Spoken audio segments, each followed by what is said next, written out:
Venons-en à notre sujet.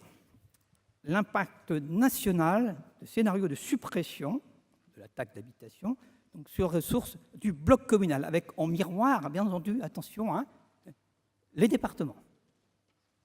Il y a un effet d'illusion dans cet effet possible de transfert des effets de la réforme sur les départements.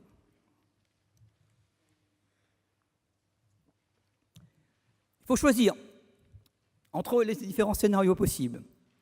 Je vous propose, avec des variantes, 3 scénarios envisageables qui évolueront en fonction des discussions qui auront lieu au 2e trimestre 2009, semble-t-il.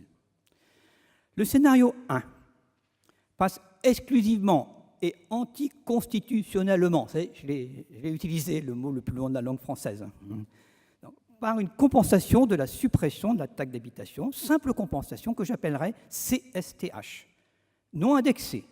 Une compensation égale à la totalité de ce que les collectivités locales perdent. Ça, c'est la promesse présidentielle, dont je ne vous ai pas parlé tout à l'heure, mais qui figure dans votre dossier, de compensation à l'euro près. Ça veut dire que dans ces conditions, les élus locaux s'attendent à perdre toute la dynamique future de leurs ressources perdues. Alors, ce scénario, il ne permet pas de respecter le ratio minimum qu'on a vu tout à l'heure d'autonomie financière des collectivités locales au sens constitutionnel. L'État est donc piégé, là, parce qu'il ne peut pas faire comme d'habitude. Vous savez, comme d'habitude, c'est quoi? Je vous compense à l'euro près. Aucun problème. Et puis après, on fige. Alors, pour rendre l'opération constitutionnelle, il faudrait transformer la compensation en transfert d'un impôt national. Alors la TVA, CSG, je vais privilégier la CSG en accord avec Éric Gula, vu la démonstration qu'il vous a faite tout à l'heure, et pour simplifier aussi mes simulations. Donc, on transforme donc une compensation en impôt transféré, ce qui revient à octroyer aux collectivités locales une dotation indexée sur le produit fiscal donné aux collectivités locales. C'est mon scénario 1 bis. Alors, le scénario 2, c'est celui que présente dans la présentation du projet de loi de finances 2019 le Premier ministre. C'est celle qui consiste à transférer le foncier bâti départemental au bloc communal. Alors, il y a des variantes. Le scénario 2 tout court est celui du transfert du foncier bâti départemental en totalité aux communes. À partir de ce moment, il y a transfert d'impôts. Et on fait comme on l'a fait avec la réforme de la taxe professionnelle. On calcule le solde entre les ressources perdues et les ressources gagnées. Taxe d'habitation large avec compensation d'un côté, foncier bâti départemental reçu de l'autre. On détermine un solde qu'on va appeler la DCRTH. Ce n'est pas la même chose qu'une CSTH. Il faudra beaucoup faire la distinction entre ces deux notions. Une compensation qui peut indexer, une CSTH, et une DCRTH qui, si tout se passe bien, sera gelée. Même si la dotation de compensation DCRTH n'aurait pas la même vocation péréquatrice que ce que peut avoir une DCRTP, dont on a parlé tout à l'heure.